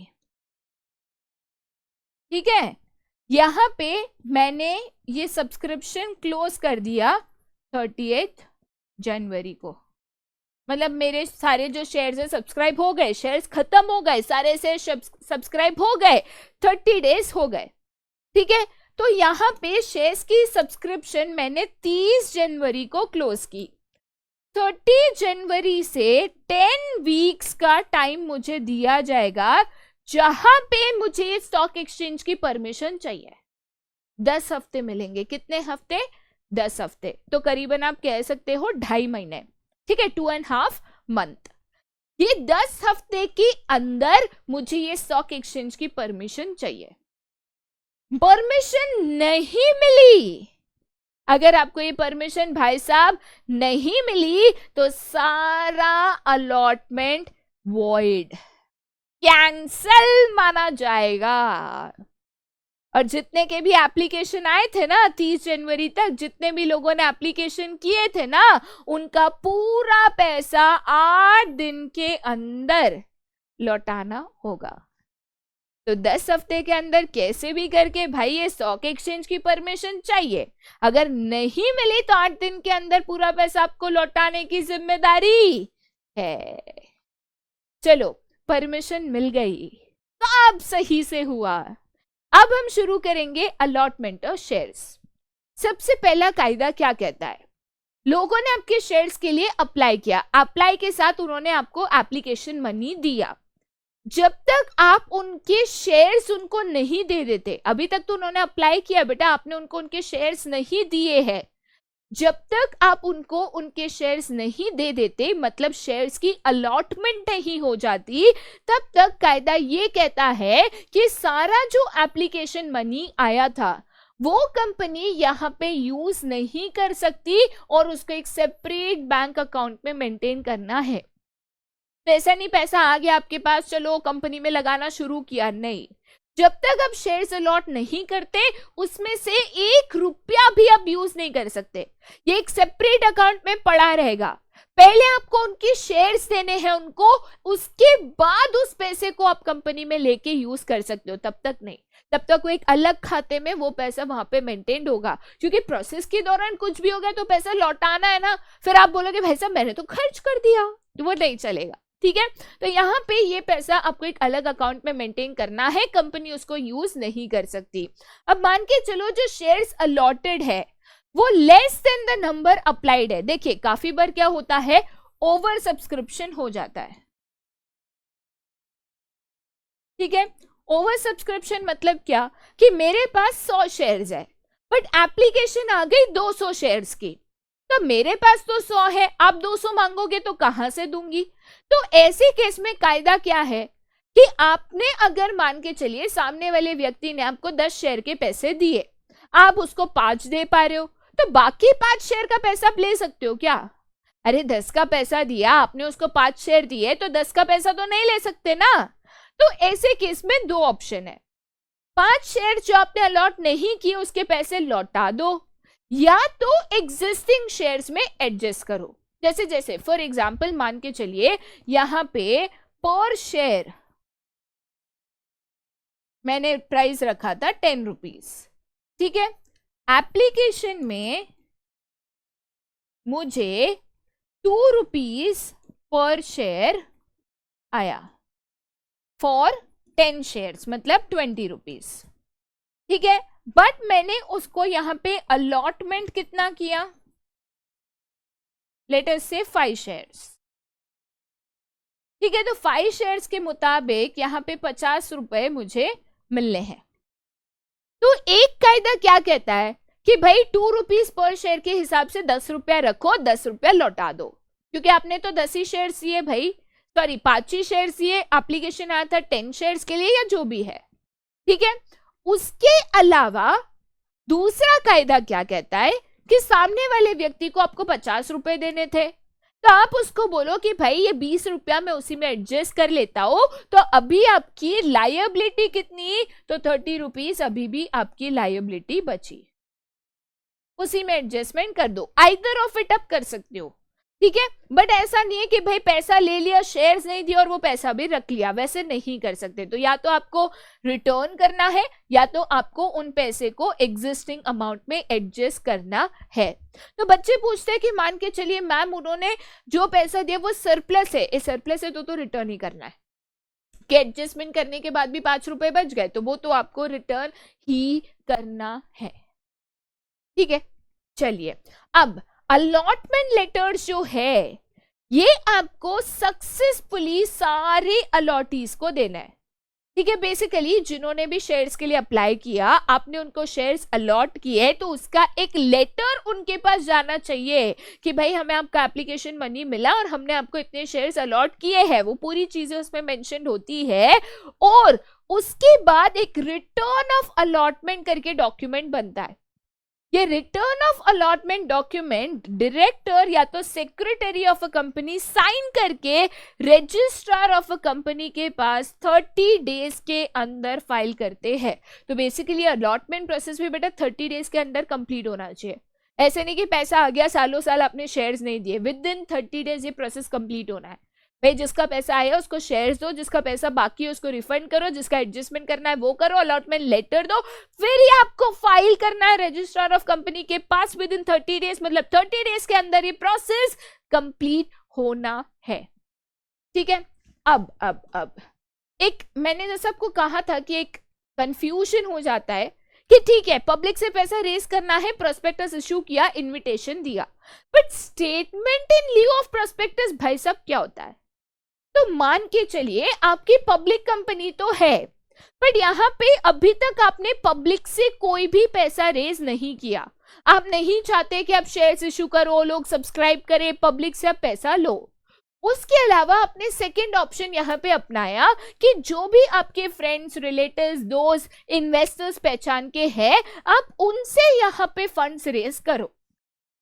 राइट, तो ऐसे केस में आपको प्रोस्पेक्टस इशू करने की कोई जरूरत नहीं है। ये पब्लिक से जब पैसा लेना ही नहीं है तो उनको इनविटेशन किस बात का दोगे? सही कह रही हूं। तो ऐसे केस में आपको बनाना होता है statement in lieu of prospectus, जो आपको अगेन रजिस्ट्रार के पास सबमिट करना है at least 3 days before making the allotment.